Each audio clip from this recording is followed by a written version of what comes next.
T minus 30 seconds.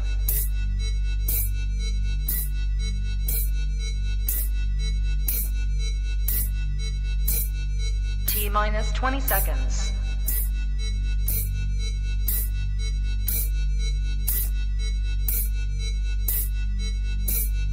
10, 9, 8, 7, 6, 5, 4, 3, 2, 1, 0.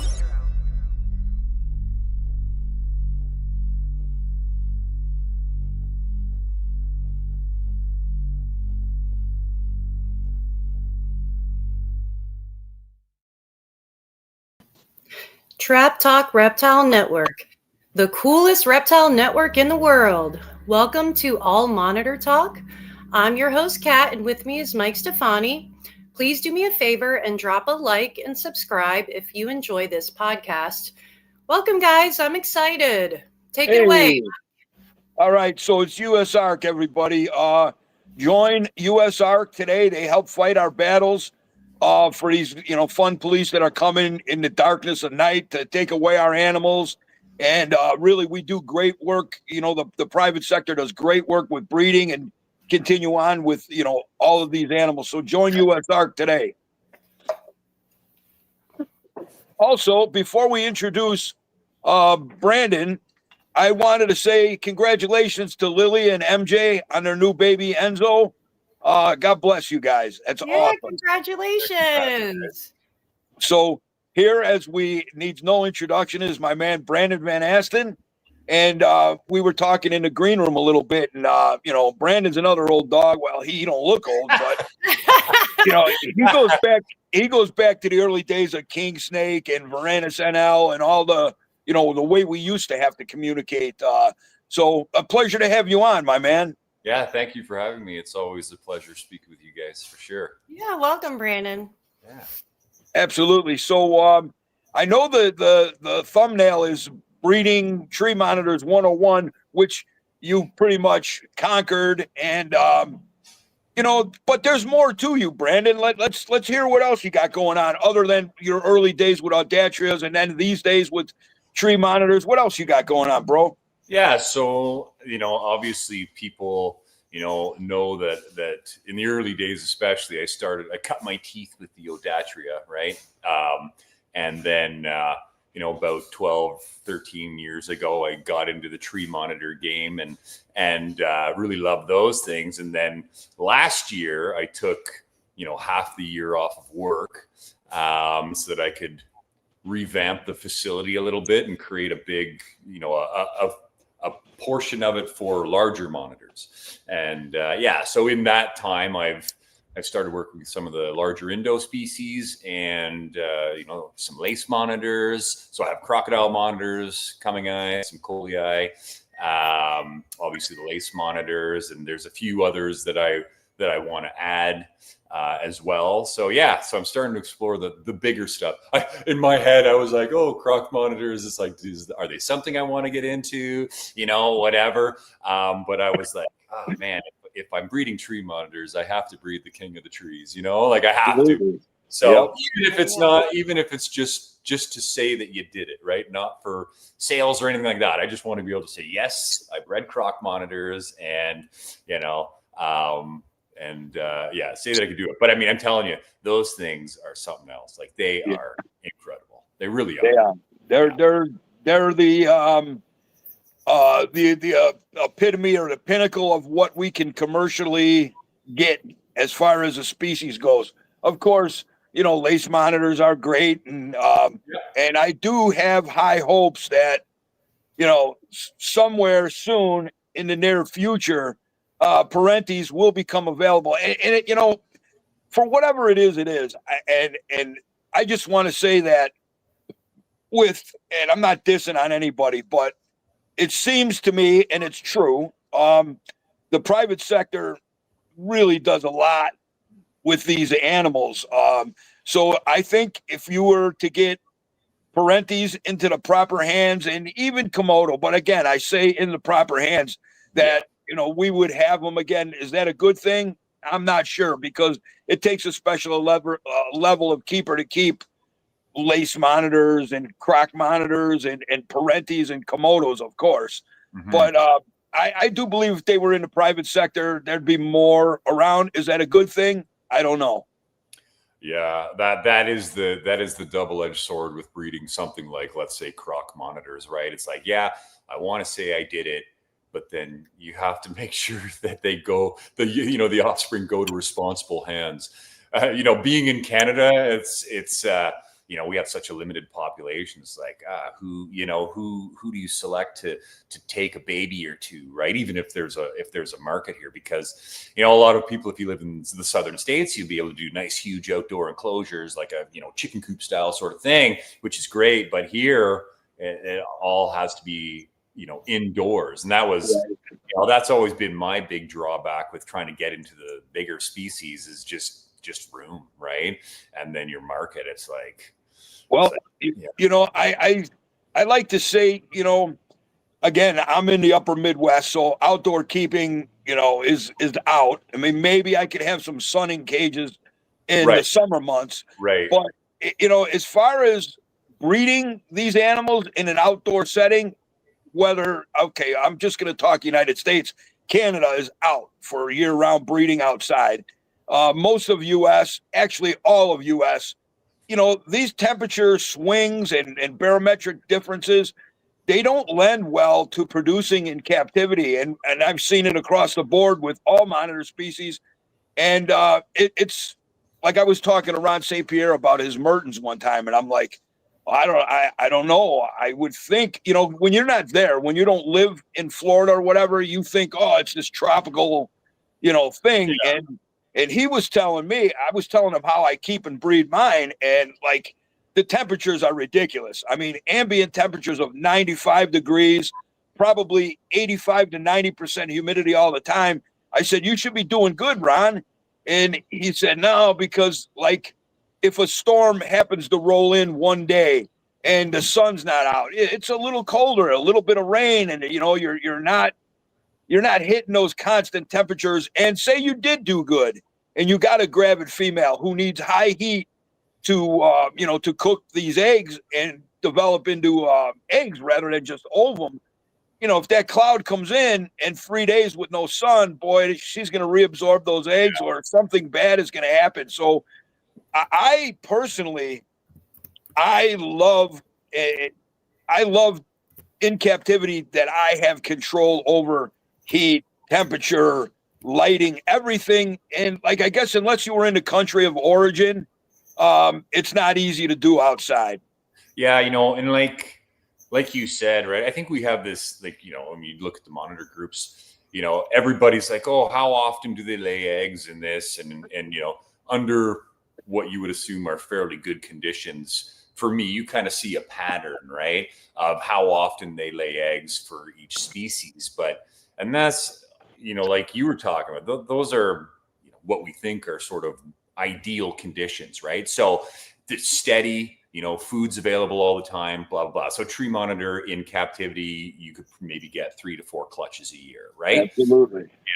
But in Indonesia, I mean, and that would probably be the most static climate that you could get for them, where you don't get a huge swing in temperatures annually, and rainfall's somewhat consistent. Like Chris Applin would probably talk about this more, like with more knowledge about it. But even in the wild, there, what's a tree monitor producing? Would it be a clutch a year? Would it be 2 clutches a year? Because you said you're in captivity. Those are things you worry about. You're like, oh, if the temperature's not right, she'll just reabsorb those eggs. I mean, I think about that when I introduce males to females. I'm like, if she's at the cusp of a cycle, will the stress of the male cause her to reabsorb, or not reabsorb eggs, but reabsorb ova? And, It's like, you're always thinking about those things. And so when you put stuff outside, regardless of where you are, even in Florida, because it's like, Florida could just be too hot. And if it's too hot, then the tree monitors and those outdoor monitors will not cycle. Right. That's fairly well known. And there's other issues too to keeping outside. Like, what about the ants? The ants attacking, I've heard of that, like ants attacking tree monitor babies and killing them. Yeah. Yeah. Or like mites or something, Yeah, like for me, I mean, I could put some monitors outside in the summer. Like we do get, June, July, August is pretty hot. But Yeah. I don't know if you've ever transitioned to monitor lizard from like an indoor setup all year to like an outdoor setup for a little bit. They are just shell shocked. You know what I mean? They're like, Yeah. oh, what's going on here? And they get used to it over time. But that like acclimation period, for me, for a window of maybe 2 to 3 months where I throw something outside and then bring it back indoors, it's like that might do more harm than good. Absolutely. Right? I agree. Yeah. Yeah. So I I've agree seen with it a lot. I tried to do that with Australian water dragons. Like I built it on my farm here. I built this wicked outdoor enclosure for Australian water dragons, and they were, all over the place in their indoor enclosure. And then when I moved them outside, it was like they didn't want to move. Right? It's funny. Tom Crutchfield has this video, and he's got his croc monitor.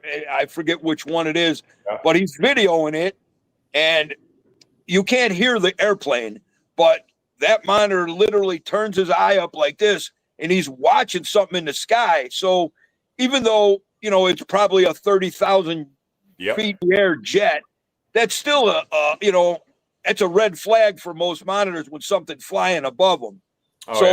There is stress with the outside caging too. Oh yeah, especially like if they haven't seen these things before, right? Birds, like where I am, I get a lot of like hawks in the air, or vulture, whatever, right? Because we're in farmland, and oh yeah, they see that stuff for sure. Like I have chickens and turkeys too here on my farm, and man, I'm sure the lizards would react the same way. But if a bird of prey flies overhead, those chickens scatter out of the main yard. Like they go for cover. They know, they see it before I do, right? Yeah. So I'm sure the monitors are no different. But like even the guys in Indo, you talk to some of those guys about their outdoor breeding facilities and stuff, and everybody assumes that, it'd be so easy to breed them outdoors there. There's just so many variables. It's actually very difficult, Absolutely.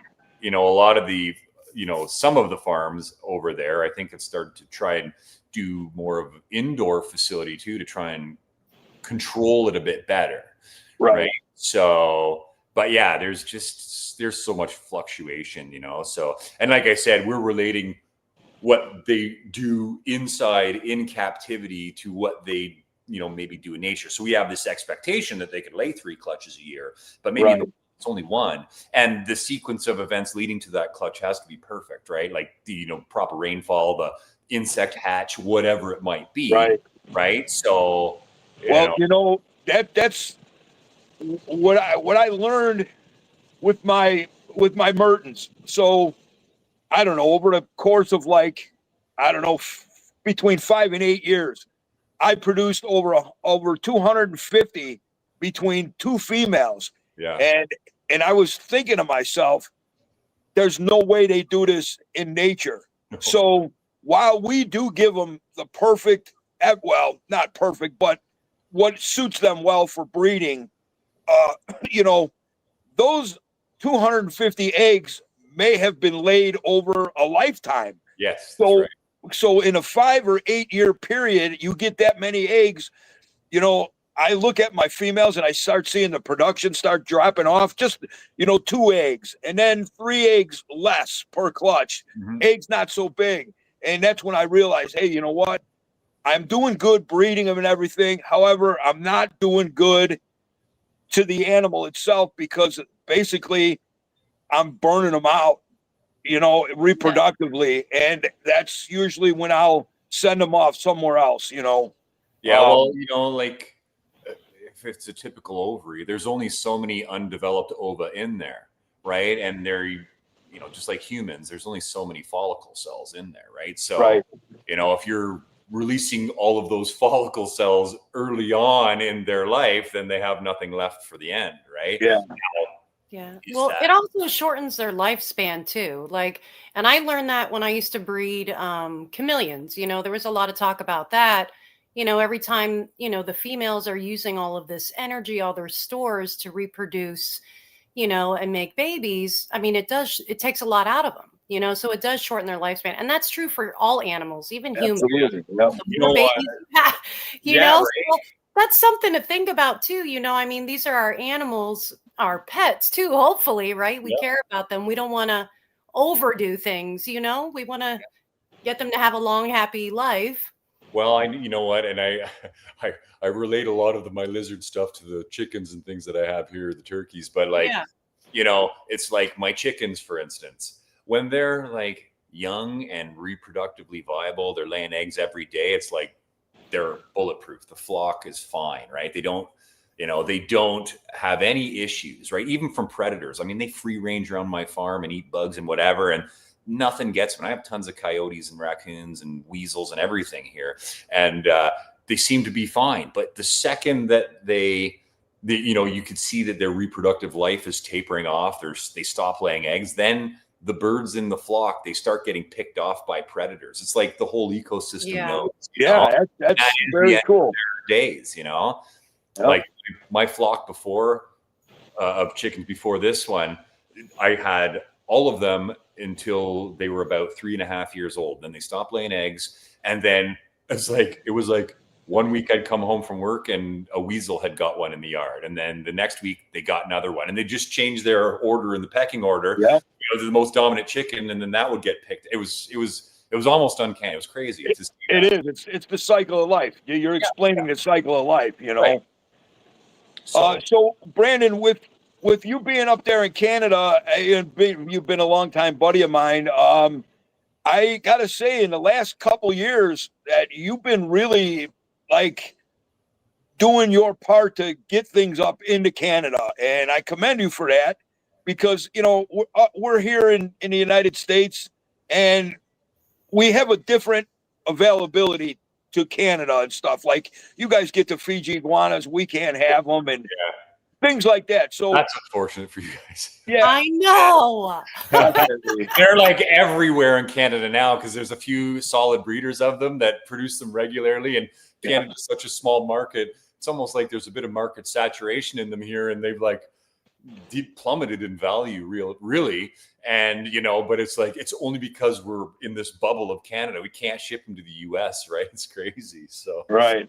That was the reason I didn't start doing them, just because I knew I could not export them to the US, and then Europe was covered by the breeders over there, right? So I was like, is it something that I invest in at this time? I'll just get them when they're people are breeding them here and cheaper. That's kind of the mindset, right? So I got a question in the comments if you guys want to answer. Yeah, go ahead. So, Janice is asking, are there ways to curb a female from laying? I didn't allow the male with my female her last cycle, hoping she would reabsorb, and she ended up laying. Were those fertile eggs or infertile eggs? That's gonna say a lot. I mean, I don't know. She doesn't say, but I know in my experience with tree monitors, if you give them more protein in their diet, they will lay clutches, bigger clutches, and they will lay them sooner together. If you feed more insects, then they don't lay as many clutches a year, and the clutches tend to be smaller. But that's just my experience. And Janice is saying they were infertile. Okay, they're infertile. So, obviously, like we all know, just like humans and birds, we're born with so many eggs already in our bodies, follicle cells, whatever you want to call them. So once you get a female reproductive, like, the first clutch I found is always smaller and maybe a couple of duds in there. And then they kind of, and when I say mature, I don't mean mature body wise. I mean, obviously they're already mature if they're laying eggs, but they become more mature in their head. They know more of where they want to lay, the nesting site, the parameters that they're actually looking for to be successful. So once you get a female who's laying eggs, even if you remove the male, the body, if you're supporting the body correctly with nutrients and temperatures and everything, they're gonna produce these eggs. So I don't really, just like a bird, I don't think there's no way to slow it down. I mean, you could, cut back on the food intake or a lower quality of food. But I can't see doing that. I just let them run hard. That's what I say. Yeah. I guess if you intentionally want to stop a female from producing eggs, it's all food related. I mean, if the temperatures are the same as when she was producing, then it's 100% food related. And I think people are afraid to not starve their monitors, but really limit the food, right? Because that's one of the things we enjoy. We enjoy feeding them and all that stuff. But, if you want to shut that off, it's easy. You just have to cut food. Like, I mean, a tree monitor, if it's a healthy one in captivity that has good body weight, I mean, you could literally go a month without feeding it and have zero issues. Like, I mean, I'm trying to slim down, I've tried to slim down some things in the past, and it takes a long time, right? So their metabolism, it's not like ours, doesn't run hot all the time. So to get fat reserves off them is difficult. But that production is all food related. With that being said, Brandon, I'm going through that with not anymore. It actually took over a year, but my Similis put on weight real fast. Yeah. And then they become, more of that football shape, which is all the fat stores along their back. Yeah. And that fat is really hard to get off. It takes a long time, but it can be done. I just did it. But, I see a lot of people, people on the internet, oh, look at my monitor. And it's this big, giant football shaped animal. And, people are like, wow, look at that thing. And it's like, man, I look at it, I'm like, that fucker's obese, man. He ain't going to live long. You got to really cut back on that. So people, and this is something we always talk about here, when you anthropomorphize, if that's even the word, I don't know, when you put like human thinking and human emotions on these animals, well, he's eating, he's good, feed him more and more. Their bodies don't work like our bodies. When you do get these big fat stores on them, it's hard to take it off, and it's really unhealthy for the animals. So when I see these animals on the internet that day after day, they post video after video, and you never see the animal's lateral line, it's like, man, you're way overfeeding that thing. And, these animals are tough. They can go without eating and live perfectly fine.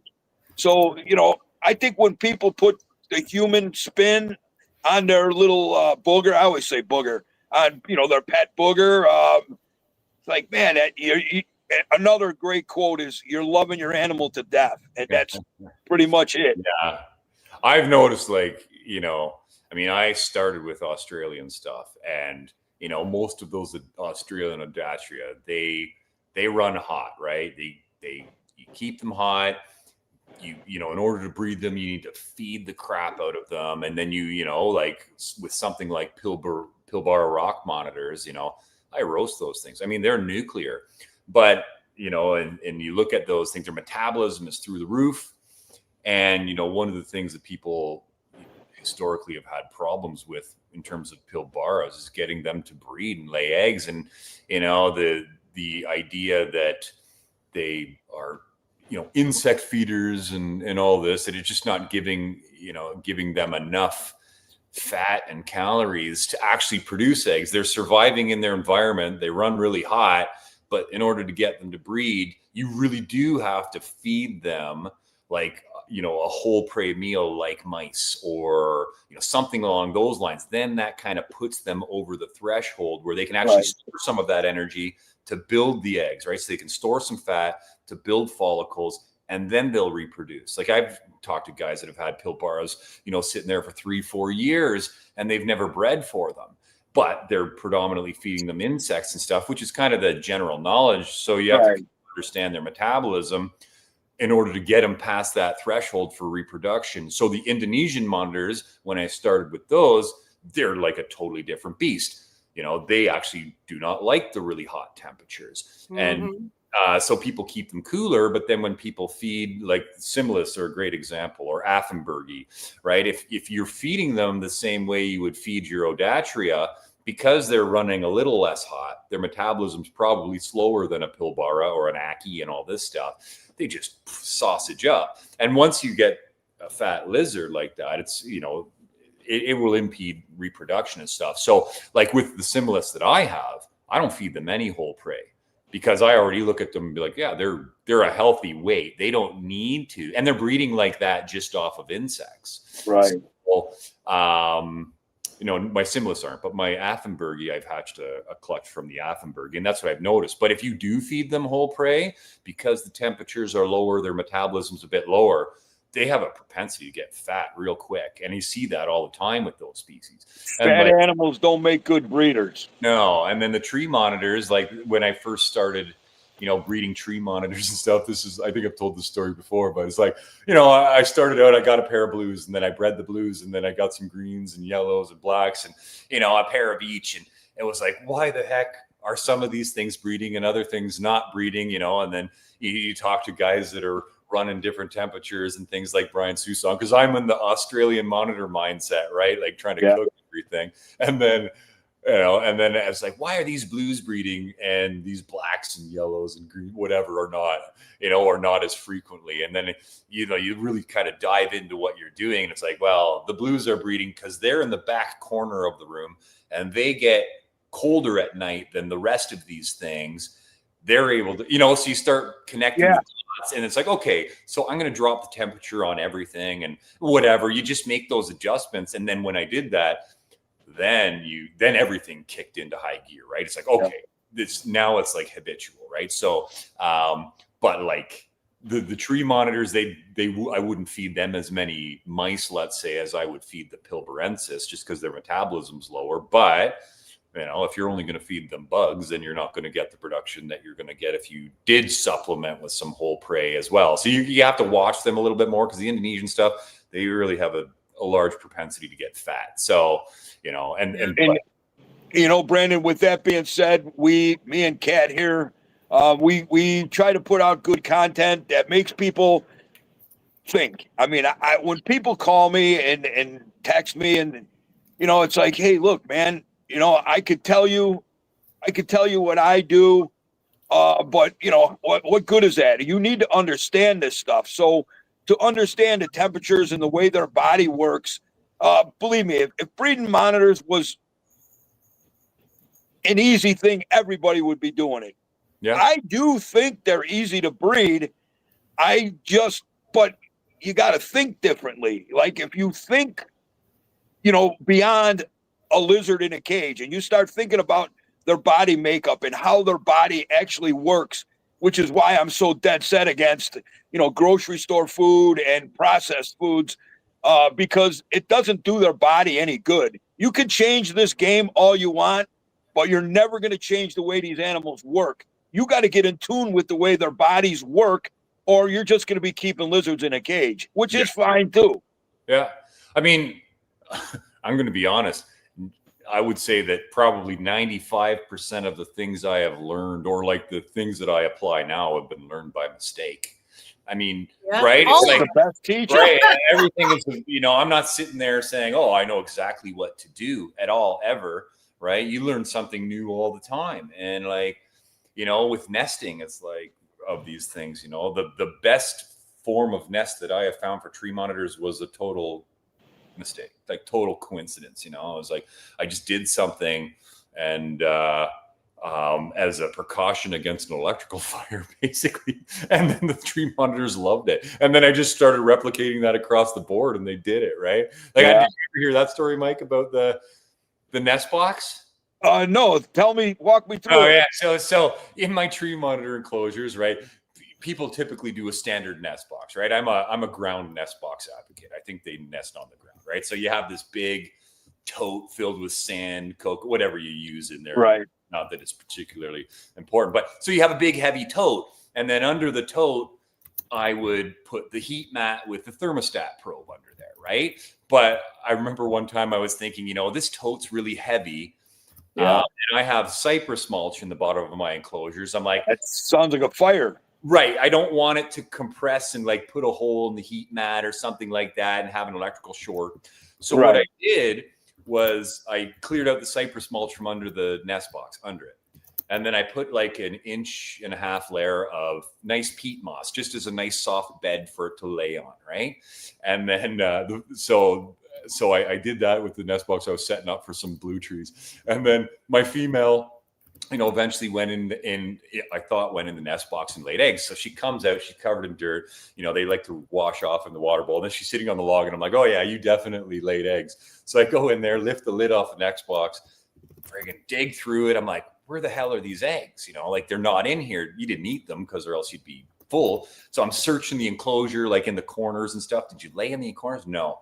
So then I was like, where the hell did they go? I pull the nest box right out of the cage and I lift up the heat mat, and she had dug in that 1.5-inch layer of peat moss underneath and did a nice little channel and laid the eggs under there. And I was like, She didn't like the nest box because there's the air gap between the lid and the top of the soil. Right. And so I was like, okay, this is interesting, first of all, right? Like I didn't think she'd lay in a space that was like 1.5 inches, and that's where she laid. So then what I did, I was like, luckily for me, the nest box didn't crush her. Like it didn't, she didn't dig enough dirt away where it compressed her. So I was like, my first concern. So then I said, okay, well, I'm just going to build a little wooden base. So the nest box sits on it, and then fill that wooden base with peat moss and make a little hole in the wooden base so that they can go in the side if they want to. And now I would say that probably 75% of my tree monitors all lay that way underneath the nest box. Very cool. Like, what the hell do I do with these big nest boxes? Yeah. Yes, right. And I'm like, I'm afraid to move them because they worked. And what my idea was, I'm going to try this with some going forward here, but I might just make a really shallow nest box with the heat pad that sits on top of the substrate, and then put like a stump or something on it. Because I do think they will.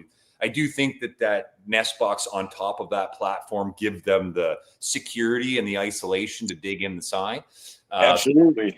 They want that. They don't want to be wide open, right?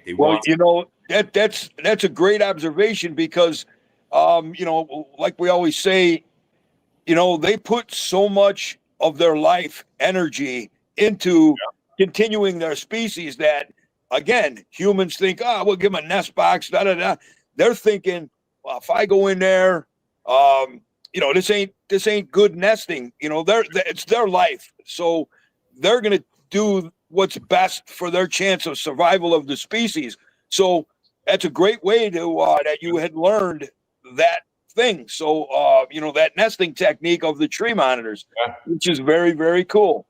Yeah, and it's crazy too because I find that different people report different things about the nesting with the tree monitors. And even myself, I have seen different females like different things.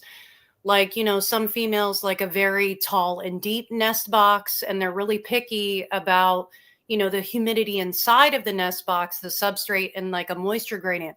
But then I've also heard that other people report that tree monitors are laying eggs inside of like, small tubes like this. Just a little bit of dry moss inside. I couldn't believe for me, that blows my mind.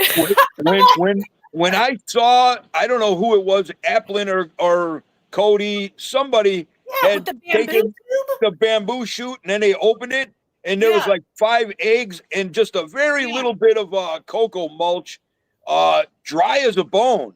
Yeah, like what the heck? Like, why couldn't I get the females that like that? No, I get the picky ones that are like, no.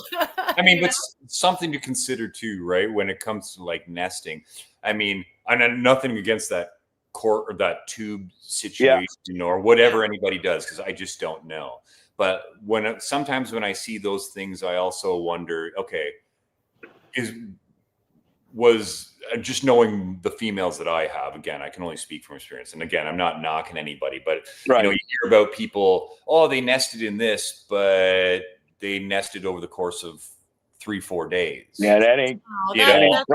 Was the situation that person is describing, was it ideal for that female, or was it a last resort and she just said, here I go, right? Yeah. I'm not saying that it was in those situations, but like, back in the day, there was a couple of years ago, there was somebody really advocating like the termite mound nest boxes that are in the trees, and when it came time for their actual tree monitors to lay eggs, they laid them on the ground, or one here, one there, and I'm like, clearly they don't like their nesting. When a monitor nests, it should go in all of its eggs and come out in 12 to 24 hours, and that's it, Yep. right? That's it. You know, so you have to be aware of that. I don't know what those tube, nesting sites are. They look good to me. I wish it was that easy for me. You know what I mean, right? Like just wrap a heat pad around the tube. Well, now that you had said that, let's get into. I don't want to keep changing subjects, but like going back to the old king snake days, like people used to contact me and say, "Hey, how do you breed your tree monitors?" And it's like, well, here's what I do, and I started telling people, and then people were getting back to me and they're saying, "Oh, that's not working," blah blah blah, and then it finally dawned on me. I'm like, where do you live? And the one guy said he lived in South Texas. I'm like, wow, I don't know if you would do it the same way that I do it. I'm in the upper Midwest where, the barometric pressures, everything, daylight hours, everything is so different. So you got to kind of take it, like you said, you found what worked for you. And, just because it works for Brandon doesn't mean it's going to work across the board. You got to kind of figure things out on your own. And again, that's, you got to think like a monitor a little bit, you got to get in tune with your animals. So, you have to, like everybody's situation's different, right? If you live in Colorado, it's going to be bone dry compared to Florida. There's all of those things.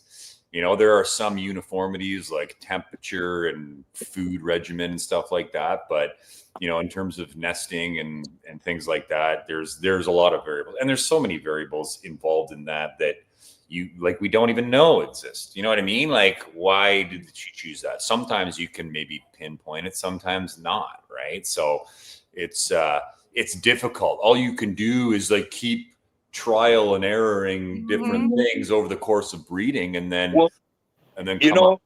one thing I really love about keeping and breeding monitor lizards is it's problem solving. And I was never a really good student in school with book work and stuff like that, but I'm artistic and I'm observant, and that's why I think I love working with the monitor so much, because you gotta problem solve.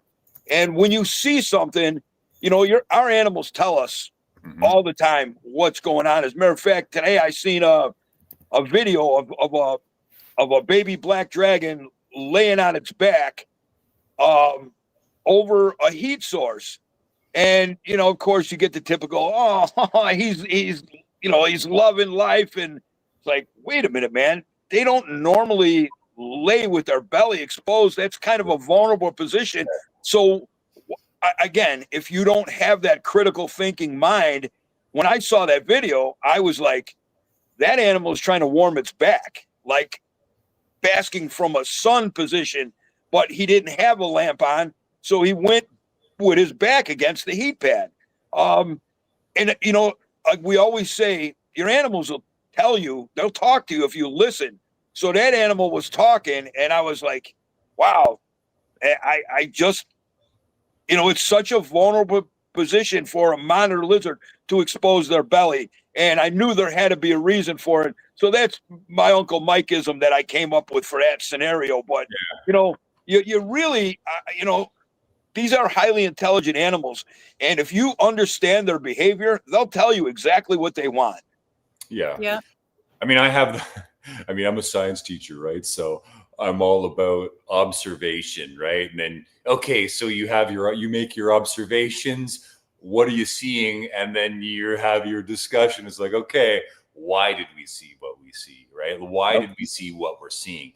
And like, this is one of the reasons. Like, I mean, I go on the forums and see what's happening. Once in a while, I'll post, here's something hatching or whatever. But it's very hard for me to answer. Like, I don't want to be that guy that goes on there and says, oh, you're doing this wrong, this wrong, this wrong, or you should be doing this, because I have no idea the full picture of what's going on in someone's place. You know what I mean? Right? It's like they'll show an enclosure with a lizard in it, and the enclosure looks great, and they'll say, oh, my temperatures and humidity are absolutely perfect, right? But they're not doing anything. And, I'm sitting there going, well, who knows? I mean, that tree monitor cage could be facing a crocodile monitor cage right on the other side of the room. Like, there's variables like that, that there could be all sorts of stuff. So, Another thing, you talk about variables. People don't really understand this, and I try to tell them, like, with my whole Mike's Monitor socialization caging system, people always hit me up for advice on socializing your monitors, and and one person was kind of following my regimen to a T, and they were like, "Oh, it won't come to the glass," and blah blah blah. I get the next video, and I could hear it had to be like a fucking Saint Bernard or a wolf dog or something, just going. Woof, woof, woof, woof. Yeah. I'm like, dude, you need to close the door or shut that dog up, because that's your problem. That animal, monitors have a definite instinct for things over their head, dogs, and you may not think it, but they really understand that stuff, and they're not taking any chances with their own life when they hear Cujo barking at the door. Yeah, like, I mean, one of the things that I did over the years, and I realized this fortunately, like, fairly early on, was we all know that monitors are hyper visual. They see everything, right? So, like in my shop, for instance, I only have enclosures facing one way. The rows, they're all facing one way. So the glass from one enclosure looks at the back of the next row. I never have them facing each other. And only because I want to eliminate that variable of potential stress or whatever, right? Yeah. Even to the point, and I've said this on previous podcasts, to the point where, I have the vents at the back of the enclosure, and, some of them, you'd walk in and you'd peek at them, and some of them would be up there at the vent with their eyes looking through the vent hole at the enclosures behind them. Yeah. See what's going on. And I'm like, I was like, okay. So then what I did was I put curtains on the back of the enclosures just to cover the vents. Yeah. So, like, I had a YouTuber there, a couple of YouTubers over the last few weeks come in and do facility tours. So they'll be released soon enough, like Reptiliatus and Adam Wickens. They came over. Nice. And so when you're walking through the aisles of my shop, you'll notice that there's curtains on the backs of the enclosures. And so that's why, because they would be looking through the vents. And I don't know if they, how much it impeded breeding, because I don't know, right? It is what it is. But I wanted to eliminate that variable. And I did that with the Pilbara rock monitors that I have, not a tree monitor, where I covered up the vent holes so they couldn't see the enclosures in the row behind them, because they weren't breeding very well. I was like, what is going on with these damn things? Literally, as soon as I put that curtain up there, they were like, okay, now we just mind our own business and start reproducing. Hey, so, hey guys, I'm sorry to interrupt you, and I'm sorry to do this to you, Brandon. I got an appointment. I got to go play Santa Claus. So I'm going to have to cut out at this point, but you guys continue on. Brandon, thanks again for coming on. And Kathy, take it away. It's all you, my friend. All righty. See you, Mike. Bye, guys. Ho, buddy. Yep. Thank you, Brandon. Thank you, Kath. Bye. I'm going to see how. Yeah. Okay. All right. So I know that we talked a little bit about some things that you wanted to talk about on this podcast. So, and some of those, I think we talked about the nesting. Was there anything else that you wanted to add to that? Well, yeah, you know what? Like, this one of the observations that and we all know that, you should probably pull male tree monitors out of the enclosure when the female is about to lay, because they could be predatory to the eggs and stuff, right? And one of the things in the last few years that I've realized with them, and you hear some people, that are talking about egg binding in females and things like that, I didn't realize how actually important that was, not just because of the males potentially eating the eggs, but the females retaining eggs because the male's in proximity to the nest, right? Because Mike was alluding to, that's their life, right? Reproduction is their life. Mm-hmm. So they just will not lay the eggs if males are in there. And I realized the importance of this. I had my first pair of blue trees, when I started breeding them, I just had the male in the enclosure and everything went fine. So I was kind of lulled to sleep in the fact of thinking that was okay, right? But then as I started breeding different species and just different personalities of monitors, I remember the first time I really picked up on how important it was to remove the male was I had this black tree monitor, and she was like super gravid, hips sunk in, and you know, she was in and out of the nest box, but she just would not lay the eggs. And I was like, why, right? And I was like, okay, maybe the male's bugging her, just kind of on a whim. Maybe the male's bugging her. Maybe he's in there disturbing the nest or whatever. And I pulled that male out, and within a couple hours, she was in the nest box, had the hole dug, you know, and then within 10 hours, those eggs were deposited and she was out, right? Yeah, and it was like bang, as soon as I did that. So, you know, I'm that's really, really important. I mean, just in terms of nesting, right? That's a huge thing, right? Remove the male. And now that I have that crocodile monitor pair, it's like I have an added challenge because they were actually locked up there a week or two ago. I sent Mike the picture. But now in my head, I'm thinking, okay, I have the nesting area for the female, but how the heck do I get the male out? Yeah. Oh my gosh. Yeah. You'll have to. Yeah. I gotta put him somewhere. Right, I gotta deal with this 8-foot giant lizard. I do have a spare enclosure that I could put him in while she's laying eggs. It's just a matter of either convincing him to go in there on his own, which I would much rather do, or having to like wrangle him and throw him in there. And I do not want to wrangle that thing. So how big of a nest box do you have for a croc monitor? Because they're huge. You know, what do you do?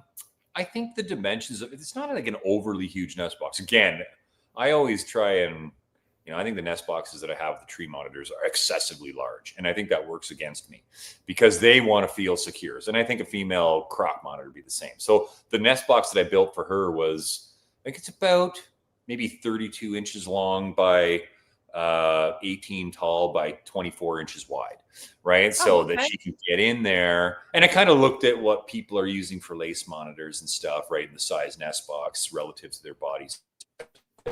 That's, you know, but I've never bred croc monitors, so I don't know if that's ideal or not. I'm just kind of guessing based on what I already know, right? So what I think I know. So anyway, so I'm sure you'll figure it out, though. I hope so. I hope so. But yeah. So I don't think they need anything overly huge, but. So what else did you want to talk about with the tree monitor? So like exactly what do you do? What's your care regimen? And what about like temperatures and incubation of the eggs and all of that? What do you do?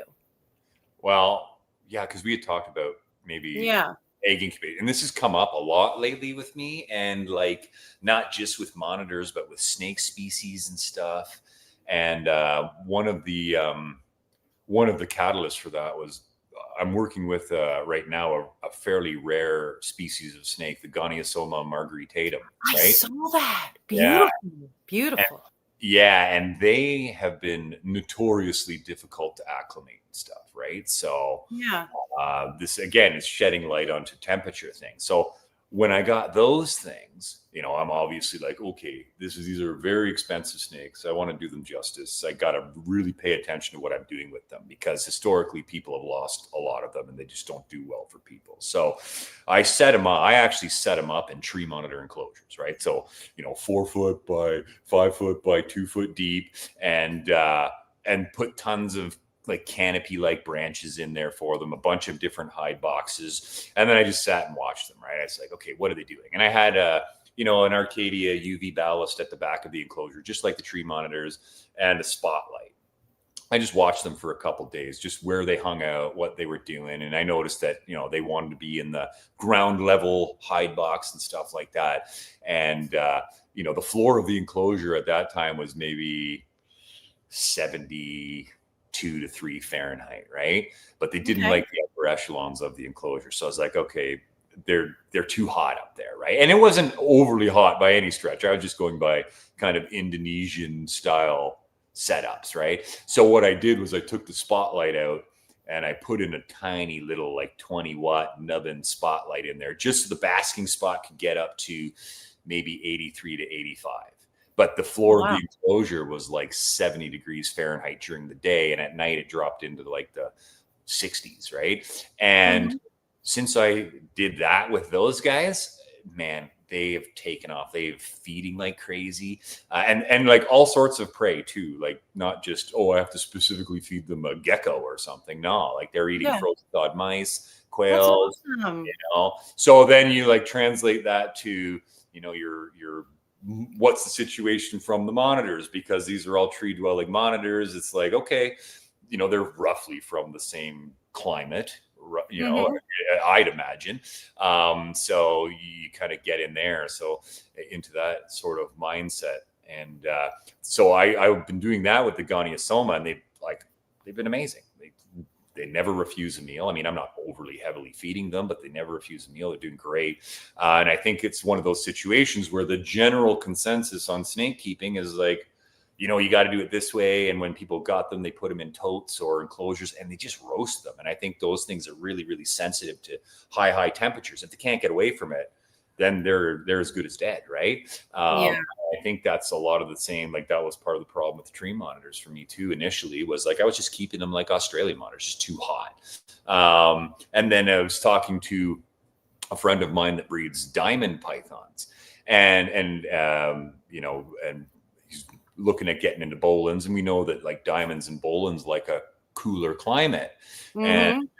he got eggs from his diamond pythons, and he was like, yeah, just the hatch rate wasn't very great on them. I think he got 4 viable eggs from the clutch, and maybe 2 of them hatched.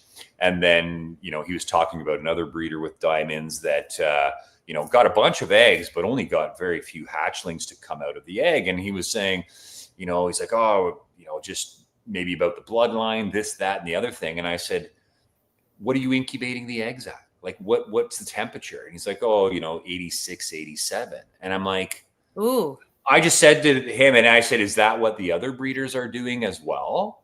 Right? I said, to Yeah. me, if you're losing, embryos and you're losing fully formed babies in the egg at some stage in development, like to me, that screams incubation temperature, not a genetic thing, nothing. It's incubation temperature. So I said, have you considered the fact that these are a cooler climate snake and maybe you don't incubate at typical python egg temperatures? Maybe you should incubate at 82 or 80.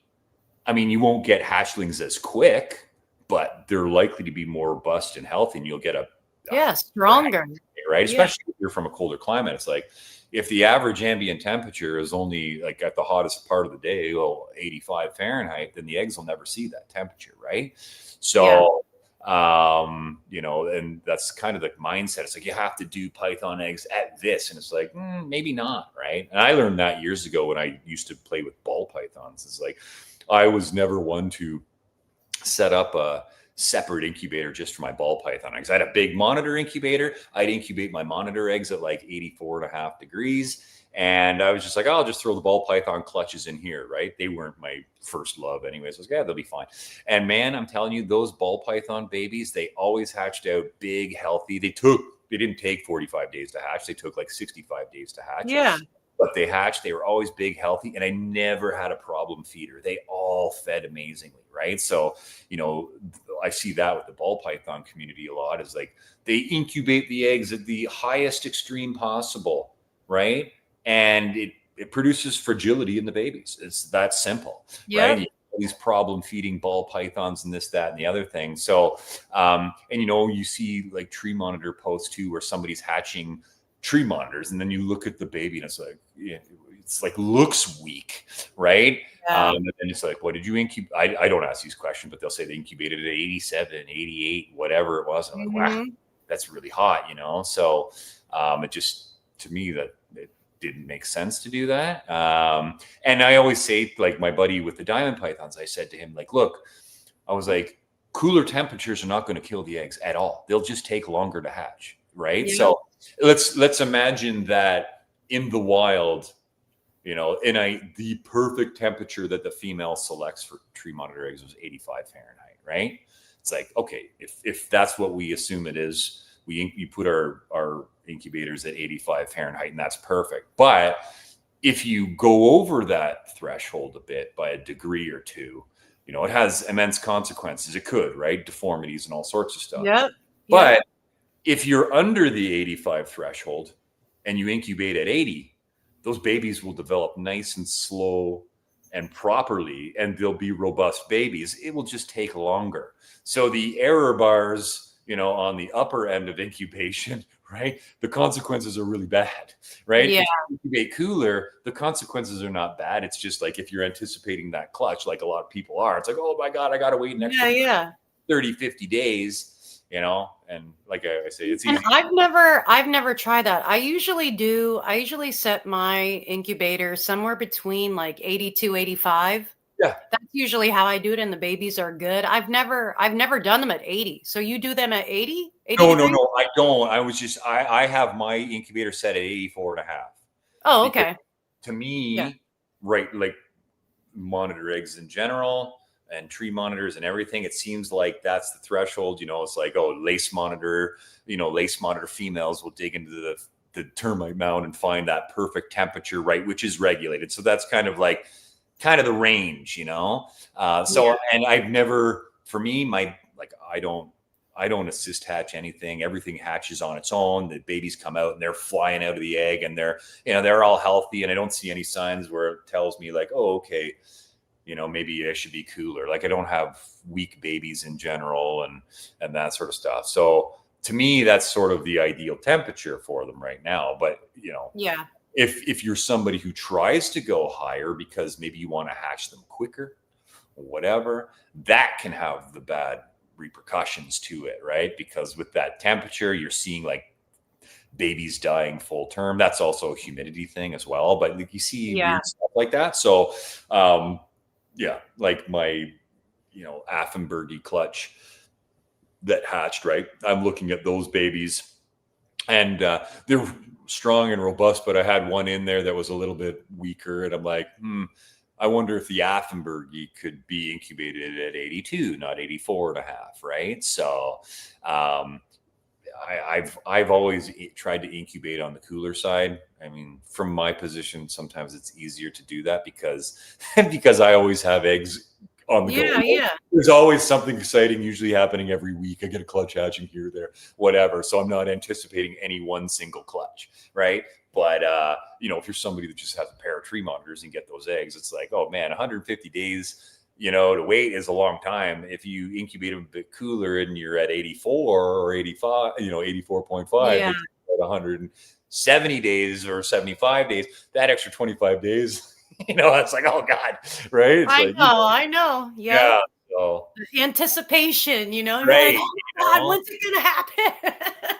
And even then, when they start to hatch, they don't come out right away. They like pip, and they stay in the egg for a couple days, and you're like, when are you gonna come out? Right, yeah, I know. So that's it, like patience and So let's talk about your blue trees. So you had some that hatched out with green spots, right? Yeah, they're just like that clutch. So the pattern was all the same, right, on them relative to a normal crate, because they are Macraei. I posted that picture online, and some people were questioning if they were hybrids. Like, oh, what'd you breed? Yeah. Like, no, it's they're 100% from a Macraei pair. It's just any part of the baby Macraei that would have been the blue spots or the blue facial markings. They were like a turquoisey greeny color, right? Which was very interesting. And the story behind that was there was an importer here that called me up, and he's like, he knew. I said to him, if you ever get the chance to get Varanus cordensis, let me know, because I'm looking for a few more animals, right? So he called me up. He's like, hey, I got a couple cordensis if you want. So I'm like, I'm in. Hold them for me. I'm coming right now, basically. And so when I get there, he has the cordensis. Like, perfect. Thanks for letting me know. Awesome.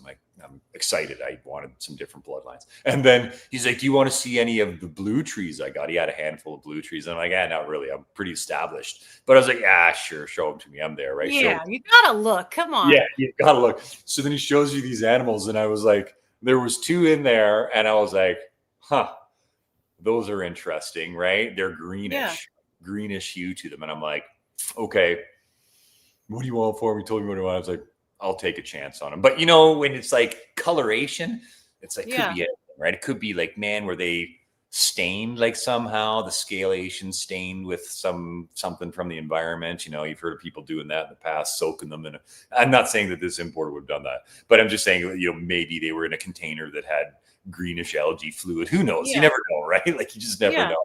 So I was like, you know what? I'll take a risk on them. And so I had them, and they weren't in the greatest shape, but and they were sub-adults too. So I like took some time, acclimated them, got them going, you know, eventually paired up that line. But as the adults were with me, they kind of lost some of that intensity of the initial green that I saw. Oh, okay.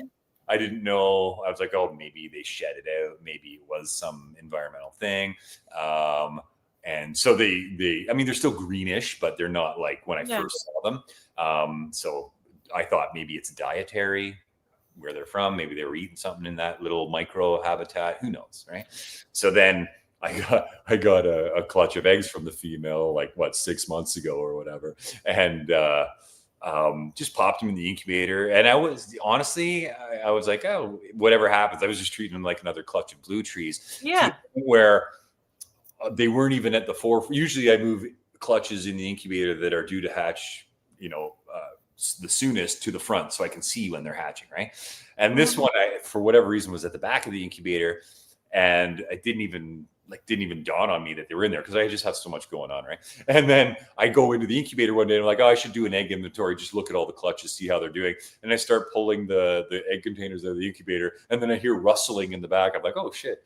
All right. So I pull back and I was like, oh, this is whole. And I looked in, I was like, holy crap. Like I was like, these things are green. This is from the green. I've totally not forgot, but like they were just not in the forefront. Yeah.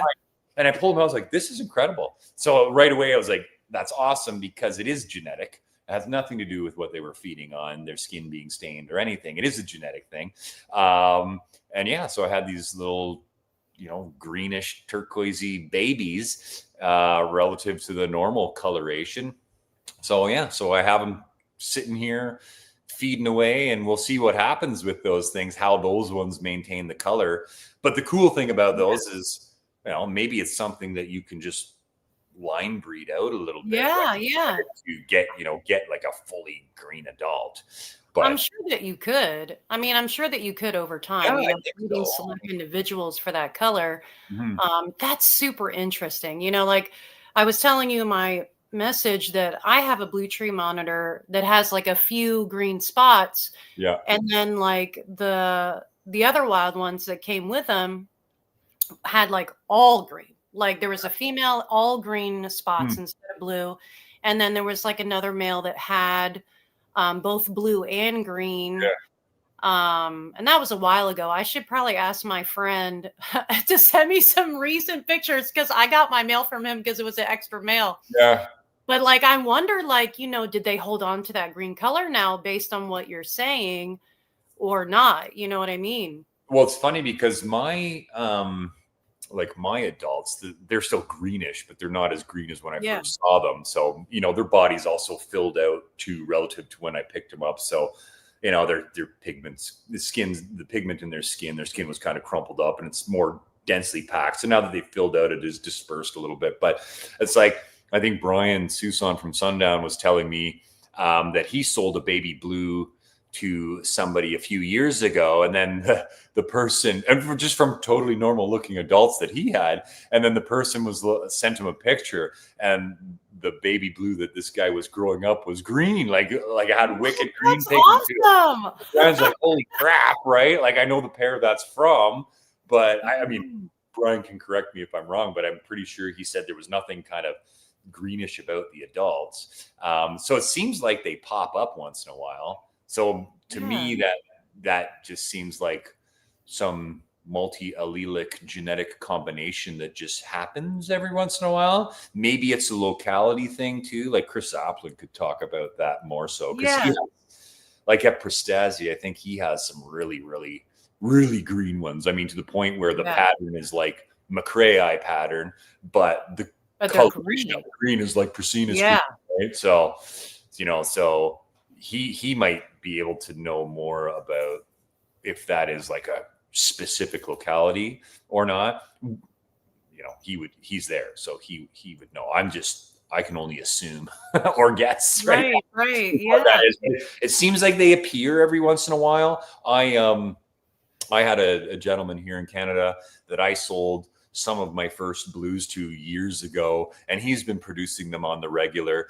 And I had an export go out where I needed a couple blues, and so he sent me a few to send out on his behalf on this export. And some of the animals that he sent me, he's like, "Oh, this one's green," and I'm like, "Oh, that's crazy," right? If I didn't have to send them out on the export, I would have kept that one too, right? But they came from just my own stock, like the ones that I was currently working with. Yeah. So yeah, so it seems like it just crops up. It's just one of those things, right? So Yeah. Well, you definitely have to prove it out. You'll have to keep them all and prove it out. I'm interested to see how that goes for you.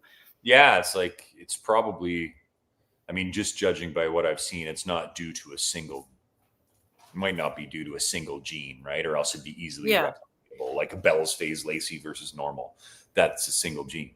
Whereas the coloration on these blues is probably a combination of many genes working together. And then, when you get the right combination of genes in meiosis happening, right, and that baby's produced, it's like, bam, that's the green one, right? Like, so, and that's not uncommon, right? When if you look at chondros, I mean, the standard coloration of the adult is green, but you get blue ones. So it could be, a reduction in yellow or in the yellow pigment or whatever, green, blue pigment. So who knows? It could be a number of things. Yeah. Yeah, I agree with that.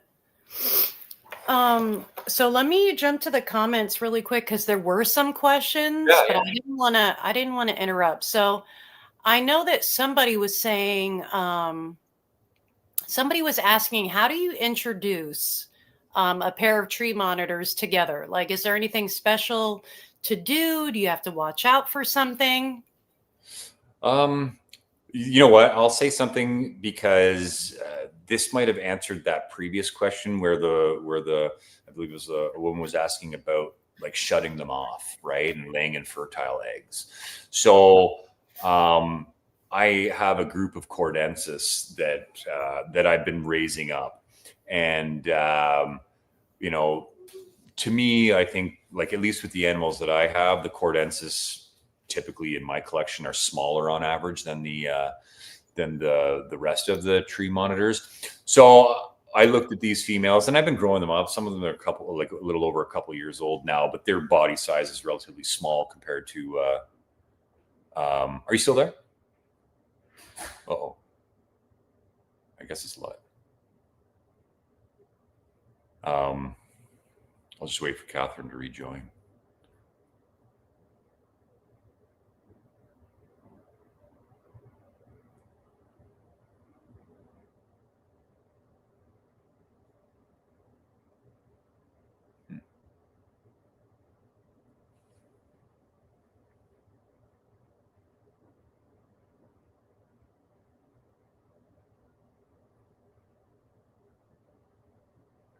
I'll send her a message.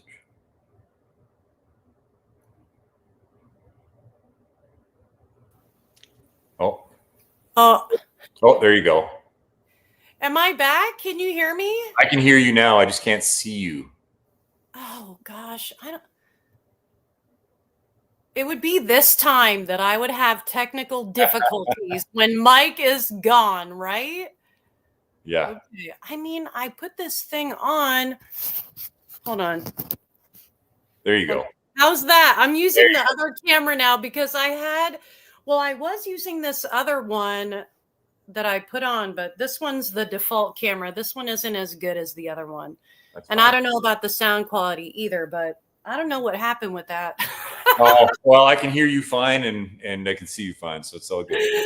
Okay, how far did you hear me up till?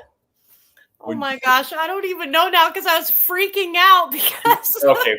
Yeah, you read a question about introduction, and I started. Oh yeah, introduction. Yeah, go ahead. So I started talking about some cordensis that I produced, and I was like, well, I don't have many cordensis, so I just was growing all of these animals up, and they're typically smaller than the rest of my tree monitors on average. So I was like, okay, what's the ideal time to introduce them? And then surprisingly, a couple of the females that I was growing up, they just started laying some infertile eggs, but their body weight was only like 175 grams. And usually I won't breed a female tree monitor until she's like 275 to 300, right? So I was like, well, if she's going to be producing eggs, right, then I might as well introduce the males to them. And that's what I did. I just started pairing them up. And it's funny because as soon as I started pairing the females up, within a few weeks of me pairing them, they had all been locked at some window with the males that I put them with, right? And to me, I was like, these are like micro monitors, compared to the rest of the tree monitors. They're really small, but they were producing eggs. So I was like, I'm not going to waste the reproductive events, right? So that would be a sign where I pair them up. If I'm getting infertile eggs from something, then I was like, okay, I'll pair it up. But in terms of introduction, there's nothing special. Nothing. I'll have a female set up in an enclosure. If it's like with the case of the Cordensis, I had them in grow up enclosures, so they weren't as tall or weren't as big as the adult enclosures I typically put them in. But when I paired them up, I just took a male, female, and put it in an adult enclosure together, right? Yeah. So in my experience, as long as you have a known male and a known female, for sure, there's going to be an adjustment period where usually the female might be a little bit shy or whatever, but very shortly after, they're best friends. Like they don't affect you. And I've done that the whole time. As long as they have to be a male and female, right? Now it always starts out that way, right? It always starts out that way. And then it's like, I have some seasoned females that if I pull their male from their enclosure, the problem is reintroduction after they lay eggs, right? So it's like the older the girls get, the more intolerant they become of the males when you try and reintroduce them, to the point where now I have a female Rizinger. She's beautiful yellow tree monitor, but I almost can't even put a male with her now because she's just so protective of her nesting area all the time. Oh yeah. And like I have a huge male yellow that I would pair with her because she's a big girl, and I mean she just dominates him, right? So it's like now I had to set up just an enclosure for a single male yellow tree monitor, right? But so you just have to watch them, right? Usually if I put the male and female together, they'll hide a little bit initially, but then they'll be out basking together and they'll be fine. That's all good, right? With this yellow tree female, like I'll throw the male back in after she lays eggs, and it started this way, and then she was super defensive, chase him around, and then he'd hide, and then it'd be like she'd be out basking all the time and doing her thing, and you'd never see him. He was always hiding. So I was like, yeah, that's not good, right? And then when he did come out, she'd be like, oh, I'm gonna beat the crap out of you again, right? So then I was like, okay, this poor guy, even though he's twice her size, right, he's a coward. So I would move him to his own thing. So yeah, I mean, 99% of the time, like as long as you have a male and female, and when the female's ready, you can just introduce them. Nothing special. The only thing I would say is introduce them as soon as the lights come on and during the day, so that they're cool, they're not all fired up, and they have time to warm up together and then explore each other. But if you try and throw, if you have a fired up female because she's been basking for a while, and then you throw the male in there, then she's going all, you know what I mean? So that's things. Just do it. Or sometimes I'll just do the transition at night. I'll just put the male, as soon as the lights go off and the female's tucked away somewhere hiding for the night, then I'll, an hour or two after the lights go out, I'll take the male that I want to put in with the female and throw him in there. And then, he'll just like hunker down in the branch for the night. But then when the lights come on, he's cold, she's cold. They both go to the basking spot together. And as they slowly warm up, then they can slowly start to explore each other. It's almost like you're reducing the shock, right? You're reducing the shock. Mm-hmm. Yeah. So. I've had mostly the same experience as you. Like almost every single time I've put pairs together, they've, gotten along. There's no fighting, except for once, I will say. I had a pair that I tried to introduce, and within minutes, I don't know, I think because maybe the male was a very dominant personality, and so was the female. Mm-hmm. So like they did not get along, and it was like within minutes they were about to attack each other. Like I saw the male going over and he was like ready to bite her, and she was like, and I was like, oh my gosh, I've never seen that before. When introducing them, they've always like gotten along. So I had to grab them really quick. And then other than that, same as you said, with the nest guarding and everything, I have to be really careful. The time period between when she lays her eggs until like when I can reintroduce, because like I used to do like maybe a month and they'd be fine for reintroduction. But then over time with some of them, it would be more like 2 months and then it would be fine, Exactly. Most of mine are good. I find the Bakari on average are a little bit nest guardier than the rest of the species. Like you got to watch them when you put the male back in. You can't do it too soon. But that's how it happened with that yellow pair. It was like, okay, I used to introduce the male back with the female after, a couple weeks of her laying eggs, and then she started to chase him around a bit, but then it was okay. And then it was like, I put him in a couple weeks and then it was like really chasing him around. So, okay, maybe I'll wait a month. And now it's like, I can only put him in for breeding. Like, that's it, right? And she's hanging on the wall and stuff. And it's like, okay, in you go. Right. And then she's like accepting of him and they will mate. And then, once they mate, it seems in that window after they mate and as she's getting ready to lay eggs, that window is okay. But the second she starts rummaging around the nest box, it's like, okay, I got to pull them out. Right? Oh, yeah, for sure. So I got another question. Yeah. Amy is asking, what are the size ranges between all of the different tree monitor species, smallest to largest? You tell me what you think, and I'll tell you what I think. Yeah. To me, honestly, I mean, again, in science, to make any concrete conclusions, you need a very large sample size. Oh yeah. None of us have that in captivity. None of us have the size we would need to actually make some definitive conclusions. But what I will say for now is that yellow trees, blue trees, black trees, bomii, and green trees, they seem to be, if I were to guesstimate, on average all roughly the same. And this is with the animals that I'm working with. Although what I will say is from each of the colors, right, each of the different species of tree monitor, I always have like a gigantic male. You know what I mean? Always have a massive Bakari. I have a massive yellow tree. I do have one massive female Prasinus too. I have a massive male green. I have a massive blue tree. I have a phenomenally huge male bomii, right? Those are exceptions, though, from the group that I'm working with. And so I would say on average, they're roughly the same. The only thing that I see is that the cordensis on average are the ones that I'm working with are smaller. Typically they're like 75 grams to 100 grams smaller than the rest of them on average, I would say.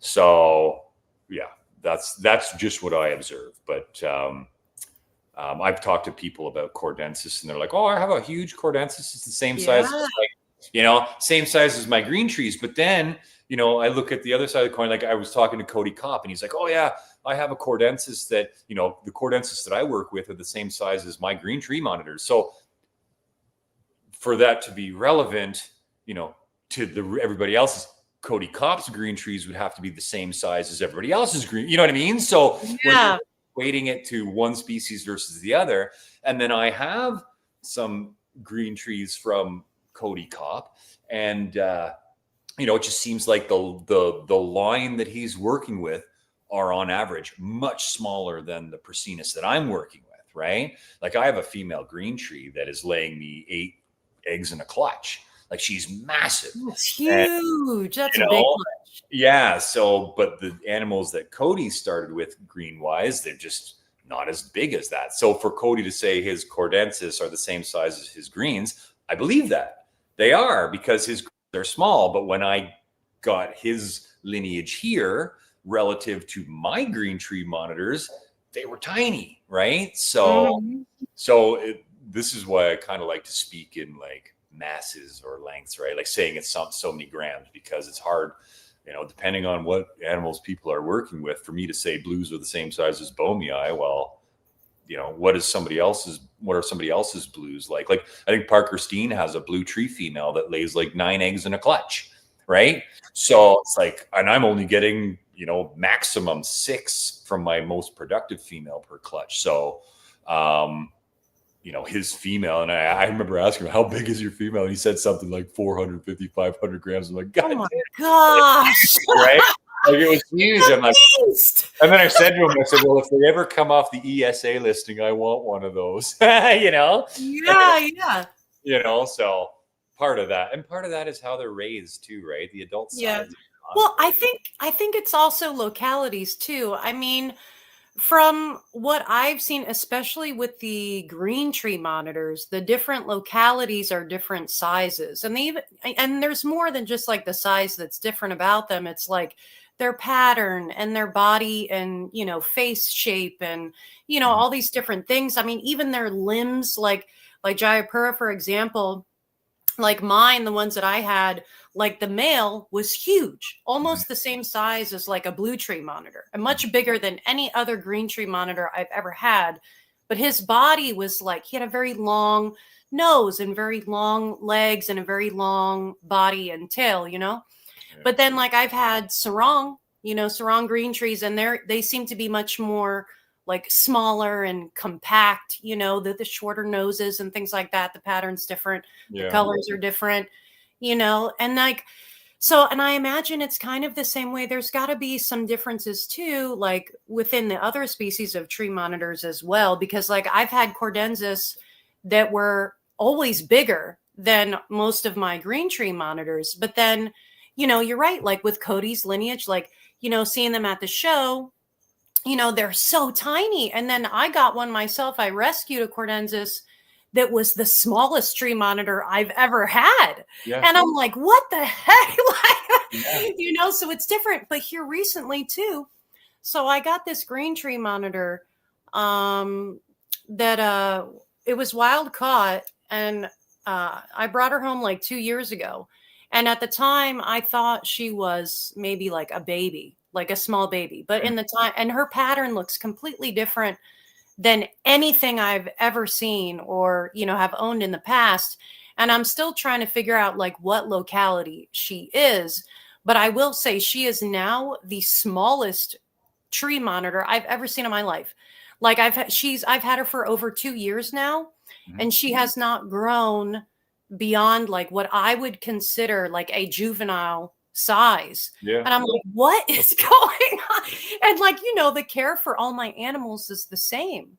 Yeah. So like, I know it's not that. It's got to be like the different localities and, you know, but yeah, it is what you've been saying too. Like it could be like the care, you know, how people take care of them, what the diet is and things like that. But I think some of this locality too. Oh yeah, no, it's a combination of everything, right? It's it's funny because the first female Cordensis that I ever received came from my distributor. He had one down there. That's how I ended up meeting him. And he said, "Oh, I'd love to get this to you on breeding loan because I don't have a male." And I was like, "Yeah, perfect. I'll do that." But I had Cody. Cody Kopp is the one that pulled the CITES to send it to me, right? And so my distributor shipped it to Cody. Cody had it for, I don't know, a month or a couple months. And, you know, there was no real talk about how big it was. It was just an adult. It was supposed to be an adult. I never even considered it. And then Cody told me, he's like, yeah, she just laid like a week or two before he was supposed to ship to me. She had laid a clutch of dud eggs because she wasn't with a male, right? So she had laid a clutch of dud eggs. And I'm like, holy crap, that means she's ready. And I had a male here from another guy that was in Quebec. And I was like, perfect. So, you know, now I can time her cycle because I know when she laid the eggs. And now I can kind of, you know, see what's going on. I get this thing from Cody. And I'm like, what the hell? This thing is like small. Like this thing's juvenile. Like this thing is the size of what I would consider maybe a 6 to 8 month old Macrae. Like it's tiny. Yeah. Rude on the scale. I threw it on the scale and it was 150 grams post laying eggs, right? Yeah. And I was like, she's laying eggs, right? So, and Cody didn't think maybe that she was small because his green trees that he was relating it to are a smaller bloodline or whatever. And so yeah, I just beefed it up. I think the maximum size I was able to get her up to before the next clutch she laid was like 170 grams, right? Oh, and I was, yeah, but she was fine, full bodied and ready to go. And I was like, holy smoke. So yeah, like it's there are many variables. And then years ago, I remember this too. I remember I had a buddy who bought some yellow Ackies from me, right? So relates to monitor size. So I have a feeding regimen here where I feed crickets and the yellow Ackies. I feed some pinkies here and there and just a mixed bag of stuff. And I sell this guy, I think he bought 5 yellow Ackies from me. And this is when we were really young, so he was still living at home, and his parents, I think we were like late teens or something, and his parents didn't want crickets in the house, so all he fed were his yellow Ackies were superworms, right? And superworms and like other whole prey. And then, a couple years after the fact, he said to me, he's like, hey, I'd like to get rid of these Ackies, would you like them? And I was like, yeah, sure. Back in the time, I was like, you couldn't have enough Ackies. Like, I'll take them back for sure.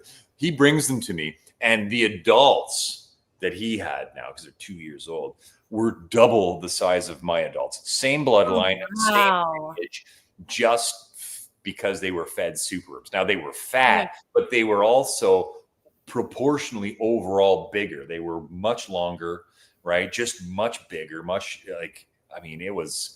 Wow. I couldn't believe it, actually. I was like, so I'm like, this is definitely a dietary thing, not a genetic thing, because they're from my adults, right?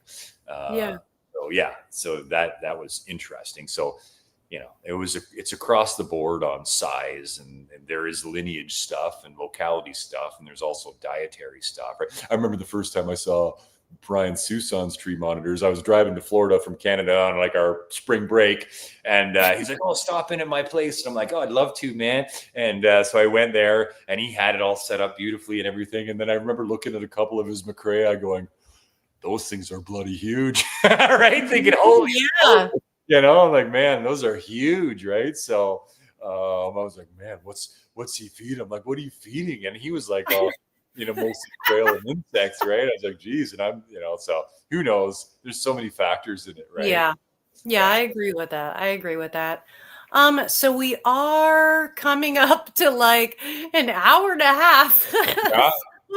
Yeah, I mean, I could talk about tree monitors forever, but I kind of got to go, and I know you do too. So would you like to tell everyone where can they find you if they want to talk to you or inquire about animals? Give a shout out to yourself. What social media and all that? Right now, I mean, I do have an antiquated website, which I keep saying I'm going to redo.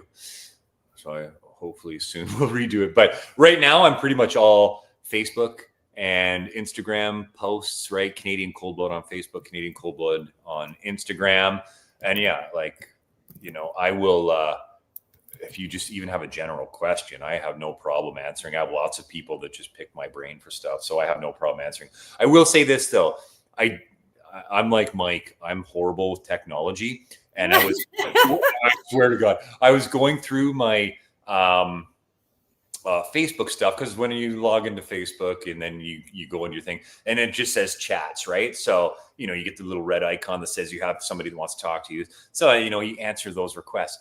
I didn't even realize there was a spam section on Facebook. So if you go down in that menu, there's spam, and I was like, oh, I clicked on the spam, and there's obviously spam there, but then there are actually people with like general inquiries. And some of them were going like for husbandry stuff or whatever.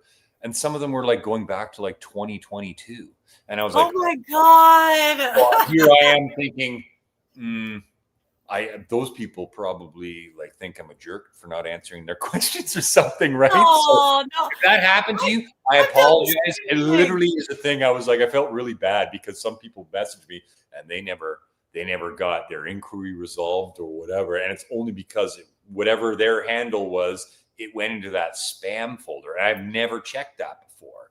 And I was debating whether I answer their questions like 2-3 years later, or do I just let it go? You know what I mean? Because there was a lot of them, and I was like, oh, I feel like an idiot. Those people are probably like, look at this jerk. He didn't answer my question. Oh, So that happened to be you. I really do apologize. Instagram, I don't know if Instagram has a spam section. They do, because I did the exact same thing, only with Instagram. They have like this hidden messages or whatever, and like I didn't see it also for the longest time, and then I saw all these messages, and I'm like, oh my god. Yeah.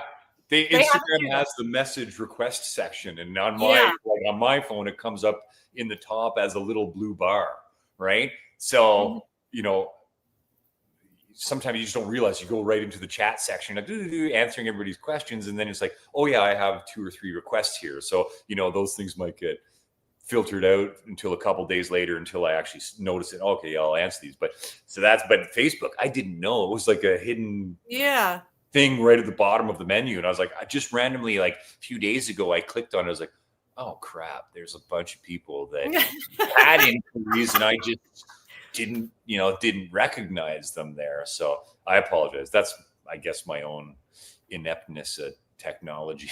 But yeah, Instagram and Facebook is where you can find me. You can message me at brandon@canadiancoldblood.com as well. People do that. But yeah, I try to answer everybody, and you don't have to be somebody who bought something from me either, right? So some of the best relationships I have on Facebook and Instagram are just people that were shooting the crap with me and asking questions. So and they're appreciative, and spread the word. So it's good. All right. Well, thank you so much for coming on our podcast. And, having me. I enjoyed talking to you, and I'm sure everybody else enjoyed it as well. Yeah. It's that's the problem. You said, what do you want to talk about? I'm like, ooh, maybe try and cover some stuff that is like not mentioned as often, So I was trying to think of like maybe obscurities that people might. Well, did you talk about everything you wanted to talk about? I think so. I mean, you could talk about these things forever, but like I think we talked about incubation temp. That was a big one, right? And so don't be afraid to incubate your eggs cooler, right? Because I think people think, oh, they have to be done this way, or else it's going to be catastrophic, right? So that little piece of information, if you incubate them too hot, that's catastrophic. If you're a few degrees too cool rather than what they should be, totally fine. Right. So I wouldn't sweat that end of it, and we talked about the green blues and I think so. I mean, unless there's anybody that has any other questions in the chat, I don't. No, that was it. Okay. Yeah.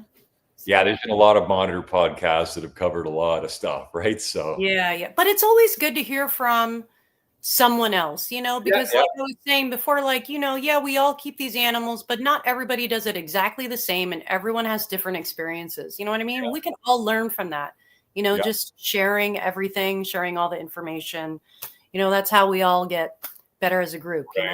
Yeah, like, and I have my I have my buddy in the US there that is acting as my distributor, so we're I'm shipping in animals to customers every month or couple months, depending on the time of the year, right? So I've met a lot more people in the US that way, because it's kind of up that gateway. Like that's always historically been a problem for me, is like sending animals to individual clients in the US, because most people, they don't understand the permitting process, and that they have to have an inspection at the airport and all of this jazz, right? And when you describe all that, and then they have to get an import-export license, then it's like, oh, that's almost like a killer, right? It's like, I'd love to get this, but I can't now, because I just don't know enough about the process. So I have my distributor in the US that has his import-export license and a port exemption permit.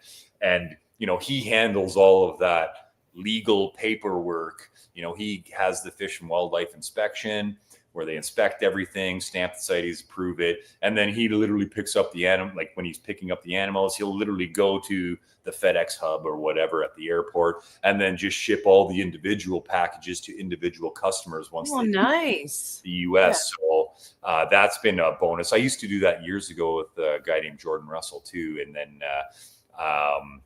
think Jordan kind of got out of reptiles a wee bit and got into birds, and he was, he had to drive to San Francisco to clear the shipment, which was like a 12-hour drive for him. So I think it was getting a bit of a daunting task, but we have this set up well. So, if there were people that were interested in some Canadian cold blood tree monitors, Pilbara rock monitors, Kimberleys. I mean, I also have a ton of geckos and just some of the stuff that I work with. It's a definite option for people wanting different bloodlines and stuff. Yeah. Other than and like you do the shows here sometimes, right? Because I remember I met you and I met you at Tinley. Yeah. So are you gonna do that again or? Yeah, well, historically I came down to Tinley because Tinley happens to fall on the Canadian Thanksgiving. Right. So it's over that weekend. So for us, it's a big family weekend, right? I have kids and the family would get together, and it was always like, I don't want to just sacrifice that for reptiles. But, my kids have gotten older, and, my family has dispersed now across the country and, in Europe and stuff. So it's kind of just us. So like a couple of years ago, I was like, I'm going to Tinley because I'd never been. And so I went the first year. Couple of years ago, and Brian was like nice enough to just, hey man, you can stand behind my table, we can hang out, and he's like, you can help me like clean deli cups, and I was like, oh, thanks a lot, Brian, sounds like a hoot. Right. But we did, and that was good, and we had a good time. And then I kind of got to see what Tinley was all about. And then last year, not this past Tinley, but the Tinley before, Brian had the flooding in North Carolina, and he couldn't attend Tinley because obviously like it was like an emergency situation for him and his setup. And I was coming down to hang out with Brian again. He's like, man, I can't. I was like, I get it totally. But he had his table with Emily Burke. And so Brian's like, well, I have the table space if you wanted to send some stuff in and put it on my table. And I was like, or with Emily's stuff. And I was like, okay. So I just I had a few things going in. Unfortunately, my CITES permits were only made out for certain animals, and I always send a few extra in to my distributor. So I only had a few like geckos and black tree monitors on the table at that time. And again, it's like difficult for me to get all my, my setups and displays down there and everything. So it was like a bunch of deli cups on it. Wasn't very impressive, but I still loved it. I loved the little black trees. They were they were nice. Yeah. So I did try to get tables at Tinley. Like it's just impossible. Yeah. It's literally really like right now, unless you're renting somebody else's table from them and they already have it in with I think it's Brian Potter or something. But to like be a new vendor there, it's pretty damn hard. So, I mean, I'd like to. It's just getting my foot in the door to do it. And then again, it's like Brian's like, oh, you can throw some animals on my table if you want. It's like Brian and I have the same stuff pretty much. I don't want to infringe on him. I know if the roles were reversed, I wouldn't, want him to have a ton of animals on my table. And I get it. It's totally fine. So it's like, this year I was thinking about coming down, and I was asking Cody Kopp. I was like, okay, Cody, what do you have to sell? Do you have any free monitors you're going to sell? And he's like, yeah, I'm going to have this, this, and this. And I said, okay, maybe I can send you some McCrae and come down and you can put those on your table. So I'm trying to like work it with other vendors that have tables. But it just didn't happen this year. So yeah, hopefully I was thinking about maybe this spring trying to do the Arlington, Texas one with my distributor. Because I think I might be able to get a table at that one. Tinley's just the show, right? So. Yeah. Well, so is Daytona. Daytona is another big one, a good one. Personally, my favorite. I love the Daytona. Oh, yeah. Yeah, you got to go there. It's huge. Yeah, and Brian can tell you about it. He's always there too. Yeah, he likes Tinley. It'd be nice just to get to Florida. It's awesome. There's surfing, the beach. Yeah, and snow on the ground here come October, let alone it'd be nice. To Florida. So yeah. All right. Well, I guess I should sign us out of here.